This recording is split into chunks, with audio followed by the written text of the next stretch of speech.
All right, Kelly, welcome to the people of Utah. Thank you. I'm excited to have you here today. So why don't you start? Tell us where you're from and what you're doing right now. Yeah, so I was born in Southern California, born up in Newport Beach, and then I grew up in a private community out there in a place called Canyon Lake. My dad skied for Mastercraft, so we grew up skiing when I was a little girl. I was 3 when I learned how to ski and 8 when I learned how to slalom ski. So the lake is like life. Like I've never known life without a boat in the family, and we love it. We go to Lake Powell every year, so that's fun. When I was 10, my dad is awesome. He's a hustler. Just always, worked hard, super busy. And when I was about 10, him and my mom decided they started a home loan mortgage company, and they just felt like we'd have a really good life in Utah. They just felt like they needed to move to Utah. So we just uprooted, and when I was about 10, moved to Southern Utah, Cedar City. And yeah, couldn't pay me to go back there. I don't want to raise my kids or grow up there, but went to high school, and actually went to college there. That's where I chose. SUU? Yeah, I had scholarships from all over the place, but I just felt like I needed to be there. And so, yeah, went to college up there, and then dated a guy for a long time, and then just kind of broke things off and moved up here. And that's kind of what brought me up north, and I've been here ever since. So now I actually started out as a 6th grade school teacher. That's why I graduated in college, was elementary education, and taught 6th grade. And then, my dad was just awesome. He just didn't necessarily want me to go to college to be a school teacher. He just knew, like, the life that I grew up having and the life of a school teacher were not going to mix. Right. And so he just taught me how to hustle, really. Like, I saw my dad, and not necessarily that he pushed anything. He wasn't super, like, pushy about the things I did, but his example. He was just always had his hands in different things. And I had an amazing life growing up. I know people always say, like, you can't choose how you're raised. Like, I didn't choose that.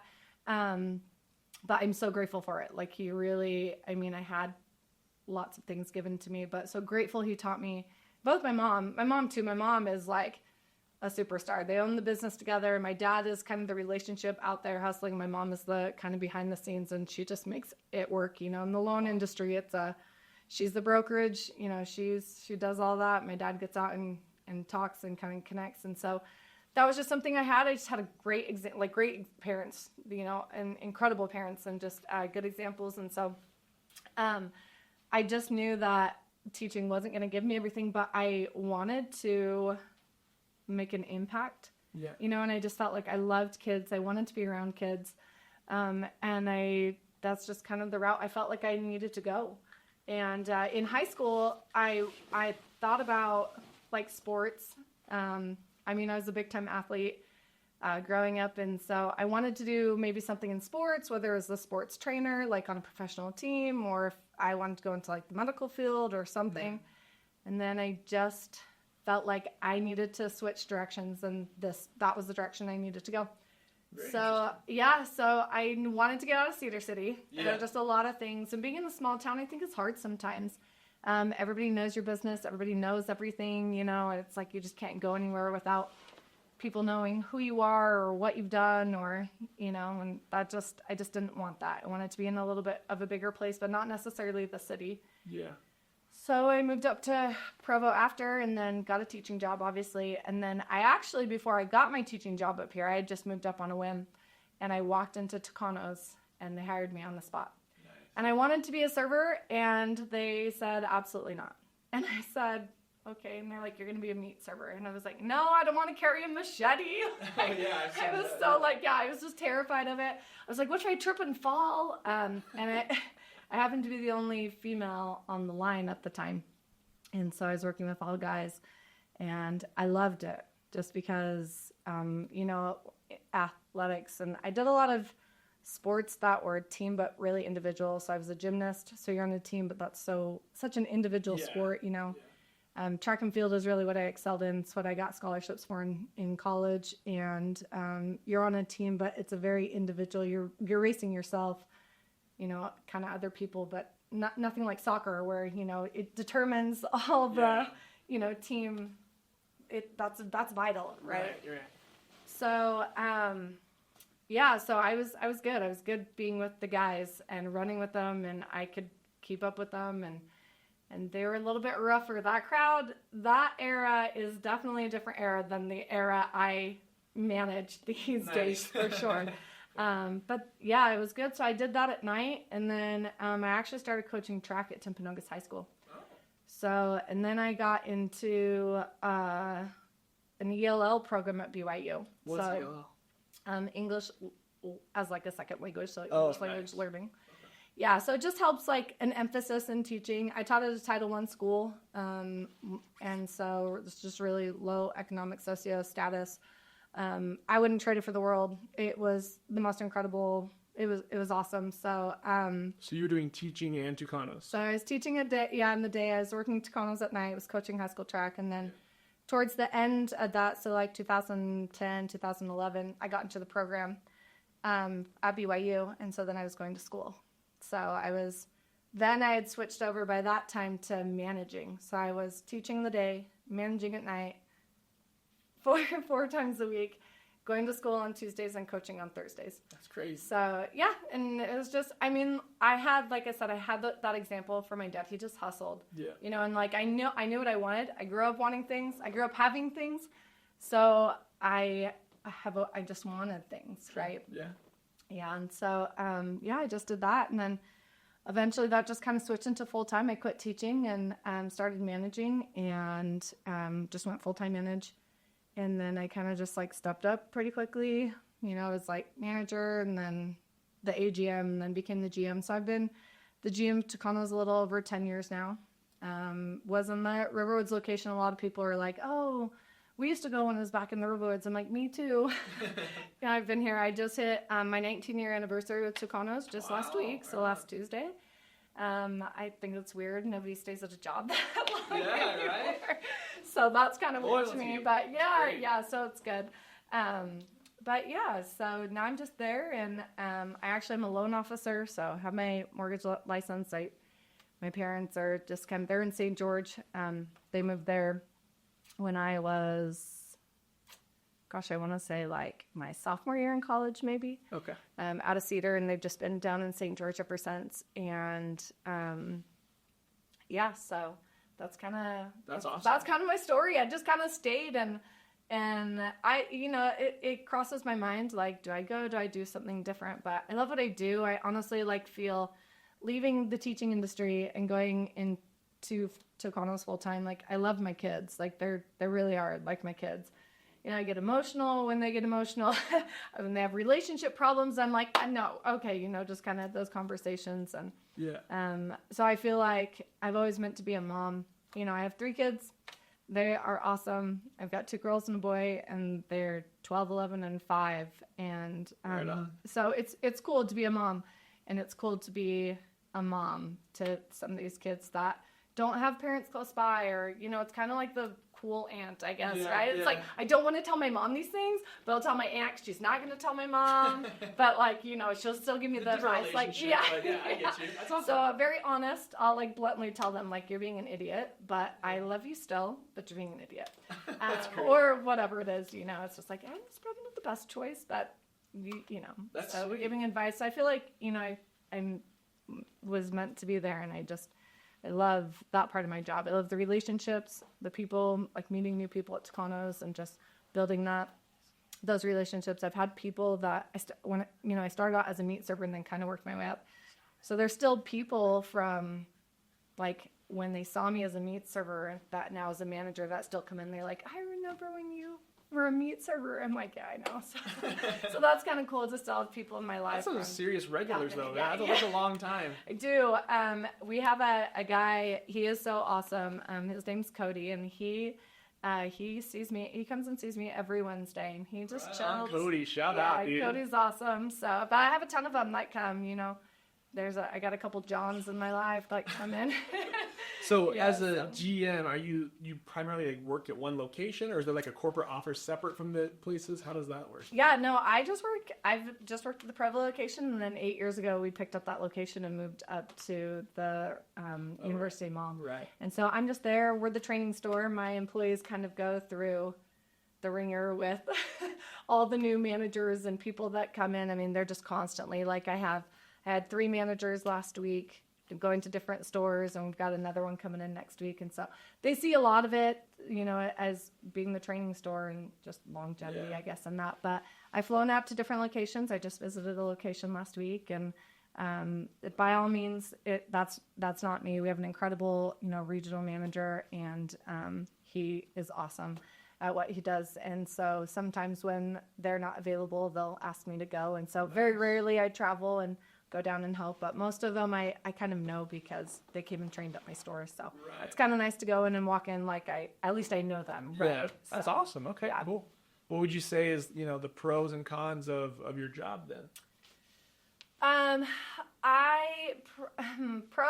Pros, I get to handpick my kids, right? I get to pick them, and I think that's always nice, right? It's cool you see them as like your kids or like family mentorees. It's like you kind of pick them for like the long-term vision and who they are. And that's what's really cool. I want them to be there. I feel like, when I started at Tucanos, I learned more being at Tucanos than I probably would in any other job. Like, it's taught me communication skills, and it's taught me how to, just humble myself a lot more and just to problem solve and work with different personalities. I am a very A-type, red, dominant personality.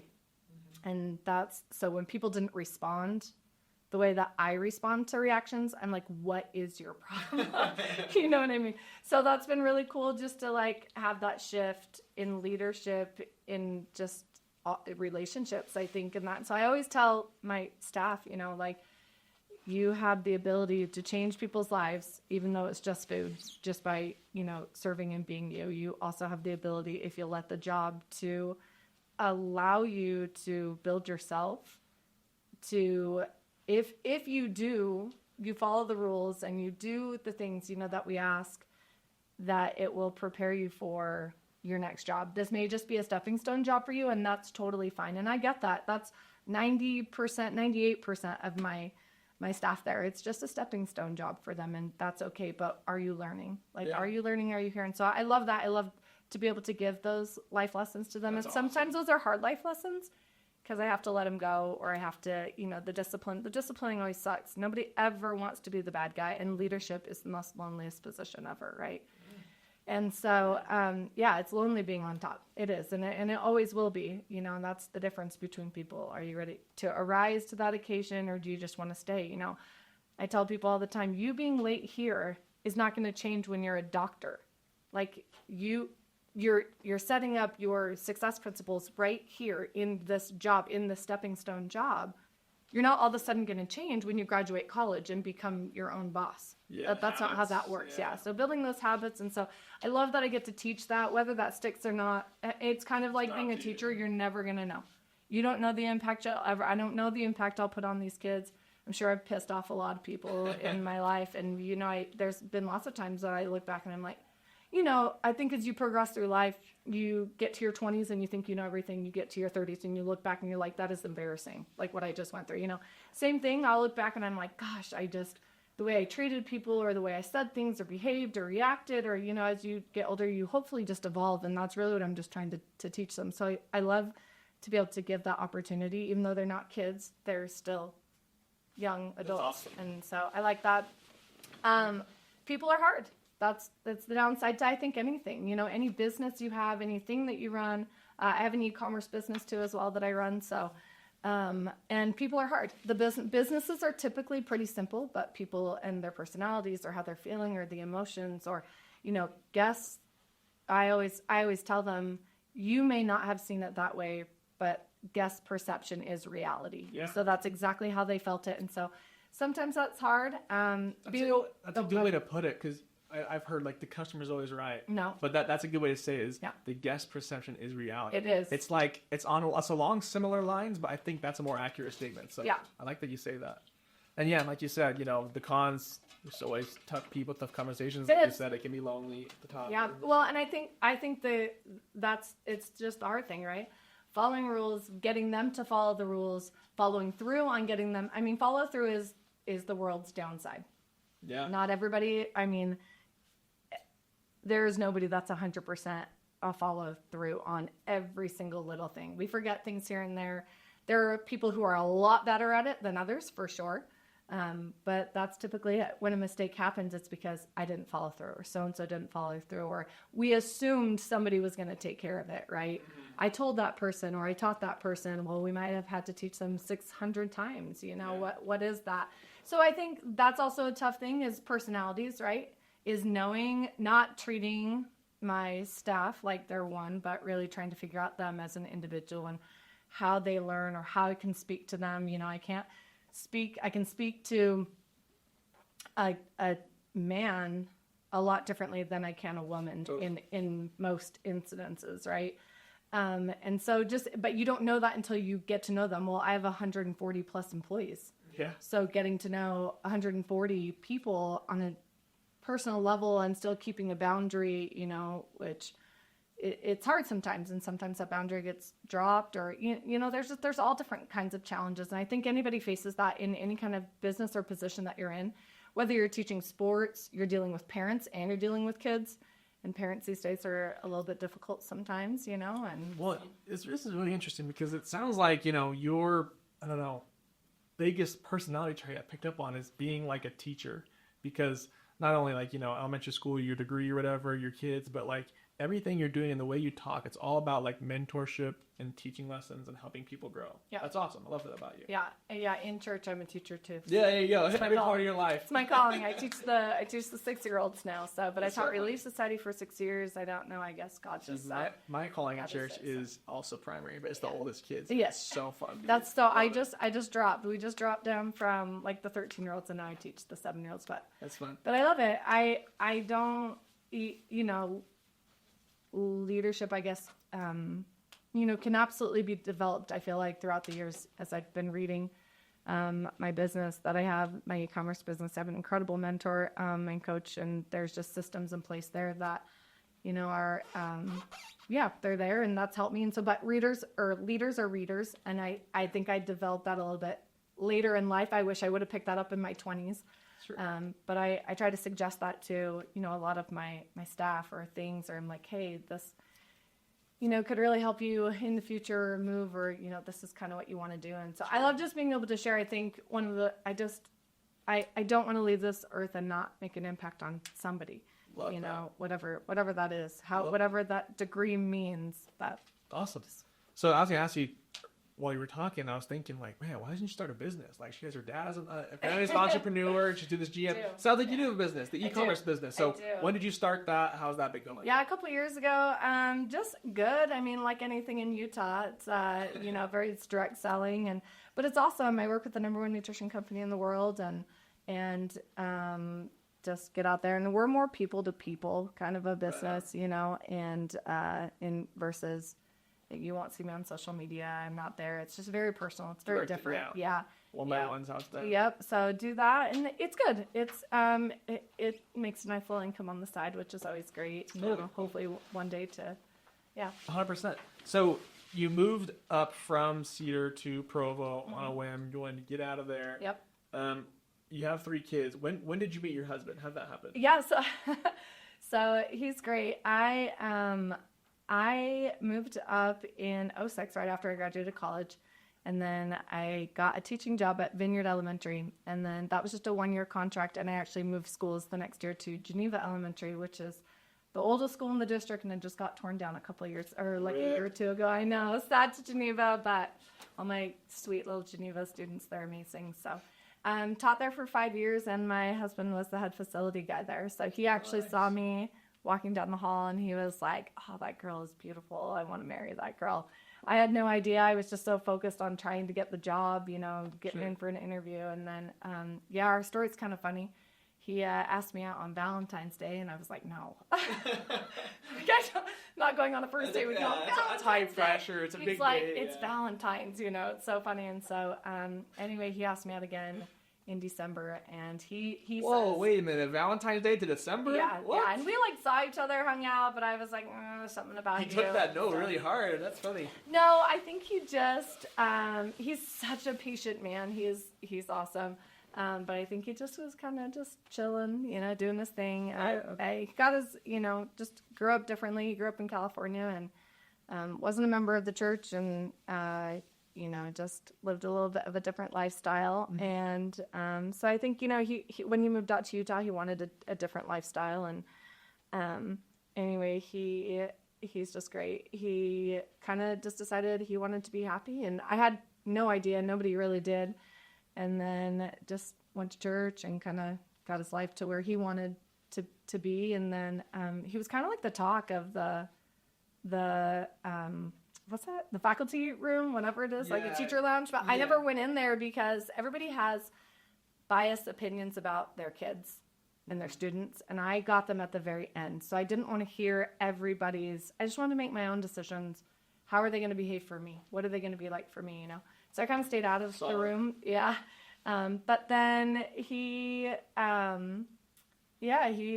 me out again and just said like, Happy Thanksgiving. And I like responded back, and then he asked me out, and I just was like, and he was like, just as friends, you can pay for yourself. I was like, done. So, wow. Okay. Yeah. It was you had great. to put a lot of work in. That's awesome.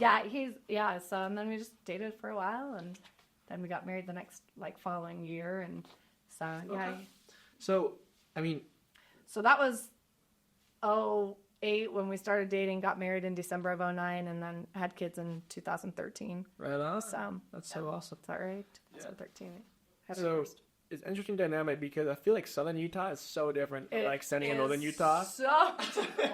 And so Oh my gosh, I went to SUU for like one semester. Oh, you did? Yeah. It's a beautiful campus. I love, shout out to SUU, go Thunderbirds. Yeah. Love SUU. Right, but you said you could not be paid to raise your kids in Cedar City. Never. So I want to know what is there. I want to hear about it. So I think, when I moved to Cedar, that was so many years ago. Right. I was young, obviously, and that was kind of back when the town was just really small. It wasn't really growing super heavily. I mean, when we moved up onto this hill, and we were like one of 4 houses back there.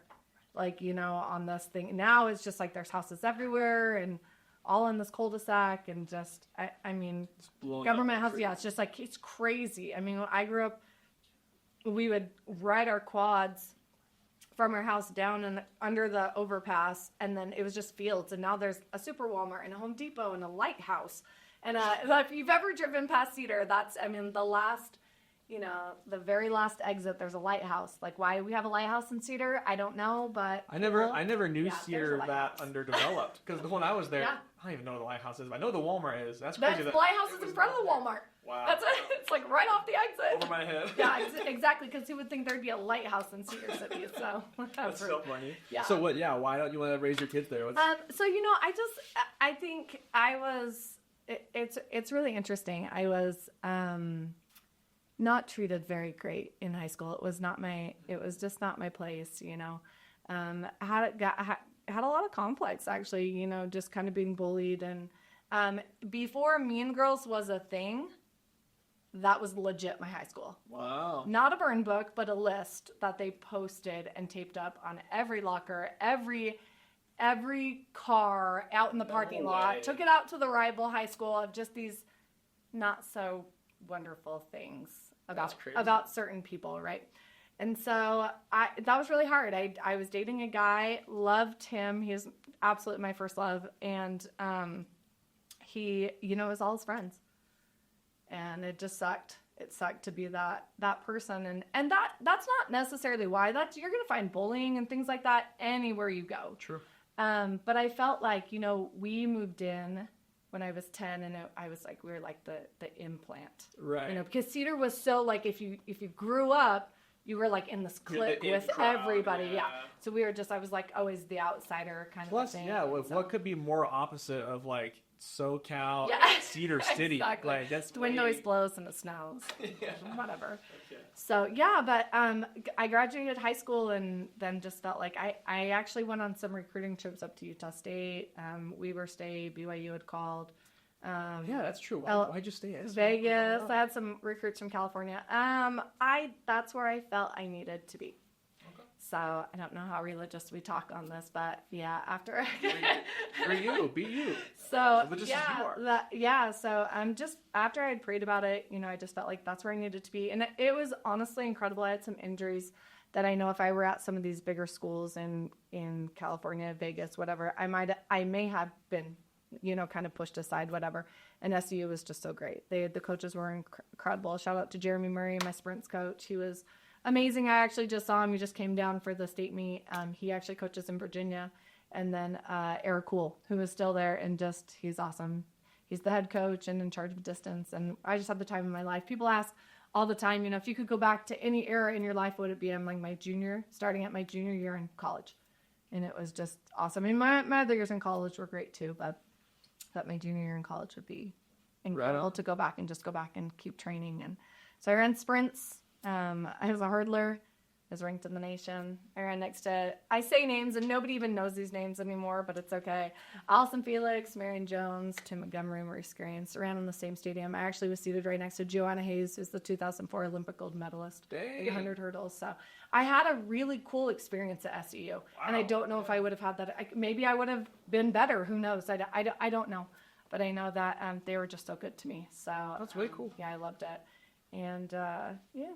I love that. So, thank you for sharing. Yeah. That's cool. You're a legit athlete. Yeah, the track stuff is crazy. I tried. Did gymnastics growing up. Loved that. Would have done it in college, but track is kind of where it led me to. So, moral of the story, roundabout we go.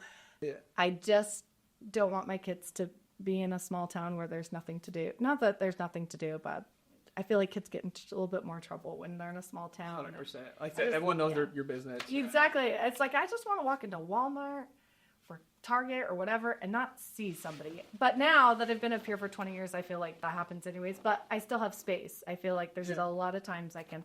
But in Cedar, there was no space whatsoever. So having lived in Utah for so long and in southern and central Utah, what would you say is Utah's greatest strength and one of Utah's greatest strengths and one of Utah's greatest weaknesses? I don't. That's an interesting question.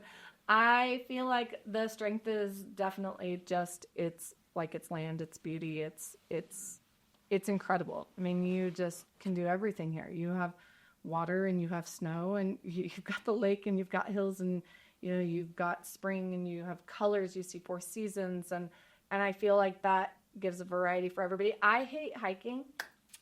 I hiked the Y for the first time in my life. You've lived here for how long? Yes, I know. I just barely hiked on Memorial Day. I know. I hate it. It just is like, gosh, it's like exhausting. I'd rather go to the gym for an hour and put in that much work than like climb a mountain. But interesting. Okay. I know it's really. I get a lot of mixed reviews. People are like, "What is your problem?" Like, nature to me is Lake Powell. Just like put me in the lake boating, on the boat. Like I'm great. It's perfect, right? But I feel like there's still so much to do, even if you don't love hiking. If you don't love, or if you love hiking or snow skiing or Lake Powell is 3.5 hours away from here, or 5.5 hours, down to Wallweep, and I know Bullfrog's closer, but yeah, so I feel like that's a huge strength, and it's clean. I just feel like it's clean. It has its issues for sure. Like I just saw something that it's like the number one per capita or something plastic surgery, and you've got people, there's drug and alcoholism. That's anywhere. You're gonna find that anywhere you go. It's every place has its issue, but I feel like Utah in general is a pretty safe, I guess, if you 100%. Yeah. Safer, I don't know. There's places like that anywhere, right? So safe and safe. Weakness, I don't know. I feel like you're gonna make whatever weakness you're gonna make. I feel like that's a choice, That's somebody's choice. I've seen it, I've heard it. People moving from out of state, in state, they hate Utah. They hate the people in Utah. I'm like, then don't go be with them. Like, what's your problem? Go find somebody that's up your era in Utah because there are those people and go be with them. Like, stop fixating I feel like so many people fixate on, oh, there's so many Mormons here or whatever it is. And it's like, gosh, if you don't want to be around it, there's plenty of not. So go find it. But stop fixating on the negative. Like, you're going to make your choice.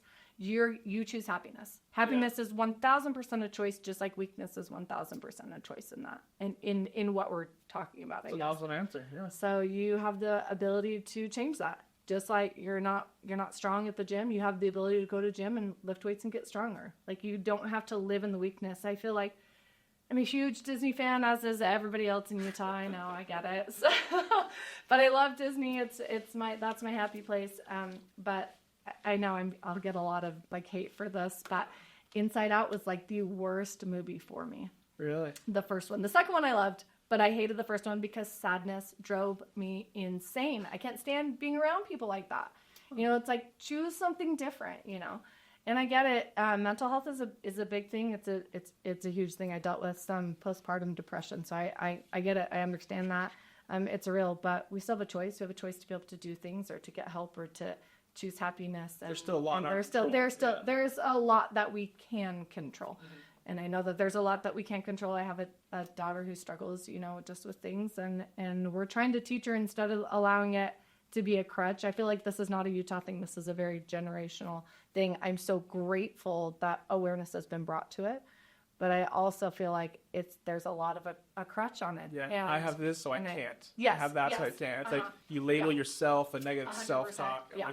So like with my daughter Madison, she is just the sweetest, and she struggles in a lot of things, and instead of telling her what she has or what it is, like, oh, you have anxiety, or oh, you're dealing with this or whatever, it's more like, honey, you're just a really deep thinker, and you're thinking a little too deep right now, so let's reel this back in. How do we combat this? Like, what are the positive things we could think about, you know?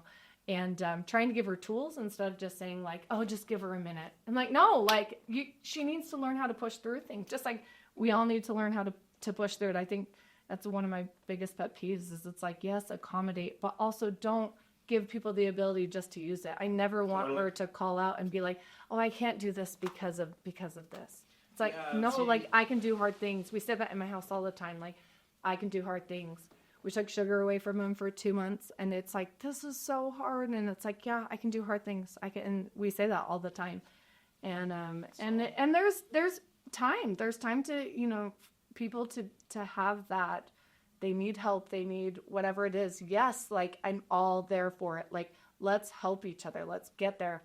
But don't just use that as an excuse. I love that. And I think the labels thing is, I'm so big on too, is like, I don't know, people use labels. You can use them negatively or positively, right? It's like, instead of saying like, I am an anxious person, this is who I am, it's like, oh, I'm feeling anxious right now. It's like temporary, permanent identity versus a temporary feeling. Yeah. And even positive, like, I'm a reader, I'm an athlete, I'm a runner, like that kind of stuff. You can reinforce your mind with, you know. Yeah, I think it's really hard too, because this is something that, you know, I learned later in life. The labels are really hard. You know, as an athlete, as a collegiate athlete, and I am sure professional athletes deal with this. In fact, Sean Bradley came into the restaurant a couple years ago, NBA player, Space Jam. Yeah. I was like, I know that name. Yes. He came in with his wife, and we were actually chatting afterwards, just, you know, when he was done. And the transition coming out of a collegiate era or a professional era is sometimes really hard. This is why people go into retirement and come back in, because they've identified themselves as only that. Well, if I lose football, or if I lose track, or I lose, like, then who am I? Because they've just dedicated themselves. Well, that goes for anything in life. Well, if I'm a GM and I've been a GM for 20 years and I quit, like, who am I? You know, I've just been a mom. I'm a stay-at-home mom. So, like, if I get a job, then, like, who am I? You know, those kinds of things. And so, you know, it's just like, I'm a woman. And a lot of people will be like, I'm a strong woman. I don't want to be a strong woman. I want to be a woman of strength. And there's a whole different level to, you know, being a strong woman, somebody who the world sees as forceful, powerful, like, I can do anything that a man can do, and not, you know, and I get it. I'm a female in a man's world, The sexist comments I still receive are just, you would like their jaw dropping sometimes. By like customers? Yes. Okay. Yeah. Yes. And so, but it's, oh, I just lost my train of thought wherever that was going. But A little bit of strength. They can do anything. yeah. So, having that, being that in that corporate field is like, I'm on top of the world. I have to dominate. I have to prove whatever. It's like, I don't have to prove anything, but I tell my staff, leadership is influence. Who are you influencing? What are you influencing? And how are you influencing? I never have to tell people my title. In fact, I could care less. I introduce myself to tables now. I'm just a manager. If you guys need me, let me know. I never talk to the new hires. It's like, hi, I'm Kelly. I'm your GM. Like, what's the when people say that, I'm like, stop. Like, they don't need to know that. They'll know. They'll know. Trust me. They'll know. That's awesome. And so for me, it's like, be a woman of strength. Be strength and not strong. And then they're two very different things, in that. And so I feel like that's something that, I gravitate more to. Right on. No, that's cool. And I had never thought about that. I understand labels and all that kind of thing. I never thought about that for like people who are like rich and famous and successful. They leave the NFL, they leave the NBA, Yep. whatever, and they're suddenly, their labels, their identities. That's interesting. The power of labels. So. Yeah. It's hard. That transition's hard. People, they don't know where to go. They don't know, who am I? A lot of people, bodybuilders, things like that. It's just like, I've been that for so long and I'm tired, and I want to do something different. And then all of a sudden it's like they've lost their way. And so I think it's important that we as individuals just realize, like, I'm Kelly and I'm strong, or I have strength in so many areas. I don't have to be just a mom or a boss or whatever. I just want to influence. I just want to be good. I want to be a good person, and that's not to say I haven't had so much fault or done things that, I regret or whatever, you know what I mean? It's just, but we live and learn. I think that's also a hard thing too, is trying to not necessarily convince, but just have grace, I think, with people. The addict doesn't want to be remembered as the addict their whole life, especially when they've sobered up and turned their life around. They just don't. Right. They want a second chance. They don't want that label, right? And I think that that's something that we can all work on, is just not labeling or not remembering people, especially if they feel like they wanted to change. It's one thing if they're continuing down that path, and you know what I mean? But really having that ability to just have grace with people. It's probably too much of a fault. Sometimes I feel like I give second chances. Well, it's a good side to err on. It's a good side to be on. You get burned a lot. You definitely get burned a lot. But second chance. But yes. But well, that's funny you mentioned that, because that reminded me of, I forgot who always said it. It's like when we think of like the Christmas Carol and Scrooge, we think of him as like the rude jerk or whatever. But we forget that like at the end he becomes not a rude jerk. But that's not how we remember him, right? We remember him as like the rude, old, cranky jerk. And so it's a good point. It's like a lot of times, just naturally, we tend to remember people and remember like their worst moments and their lowest. Yeah. We do that about ourselves a lot too, maybe. And so it's good to keep that attitude perspective. I think, especially too, if you've been affected, like, like somebody wronged you or hurt you, it's really hard to have that trust or to have that grace. Thank goodness for the atonement. Thank goodness for forgiveness. But on the other side of that, that's really hard to forgive somebody and then just like move on.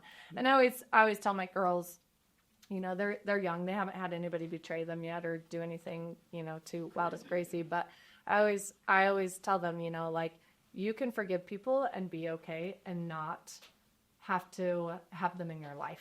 That's okay. And you're okay to ask forgiveness and say, you don't need to, if you please just forgive me, but just, I don't need to be in your life anymore. And that's okay. Yeah. Like, I just want to let you know I'm sorry. And then you just move on, you cut it. And do whatever you need to do, That's so good. If there was only one thing you could communicate to people out there, like there's only one thing they could know about Kelly, what would it be? I don't know. I feel like loyalty goes a long way with me, right?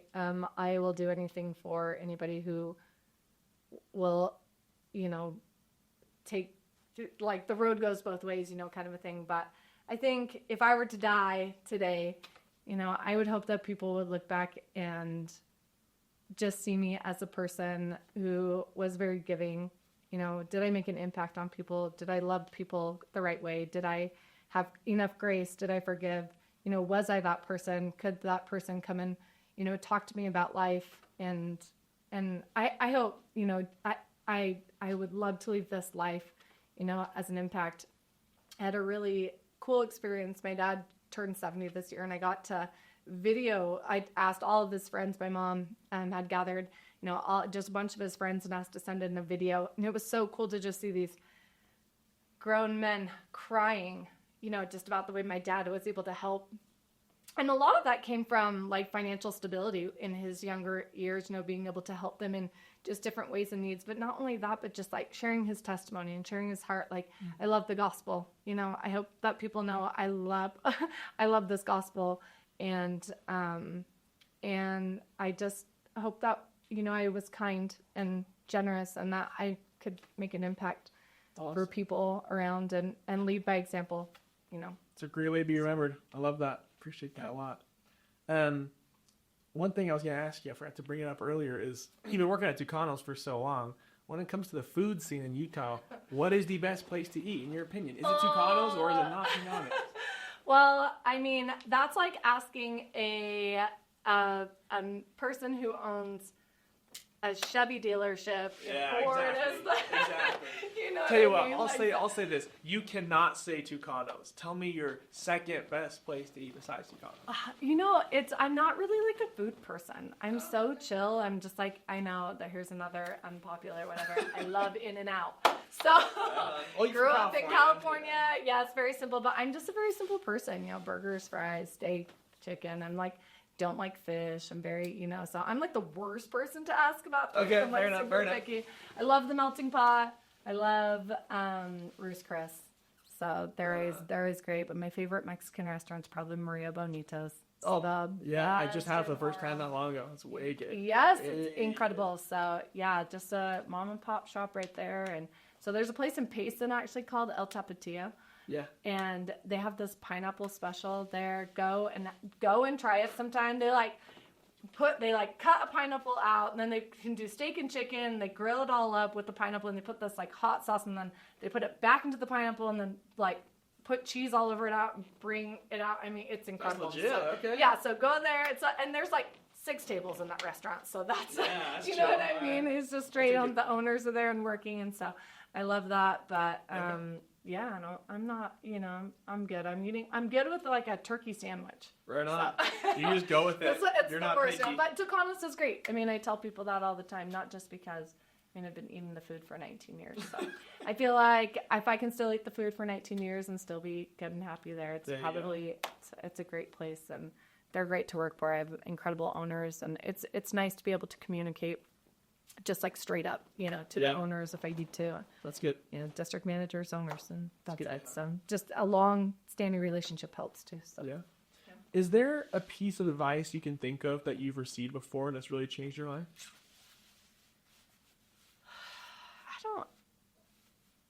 I don't know if I've had anything that's been like, oh, that like has changed my life. Whether it's been, I feel like sports in general, the lessons that you learn in doing sports put me onto a course.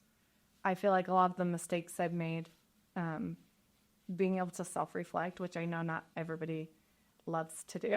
Yeah. It's a hard thing, I think, to do, to self-reflect.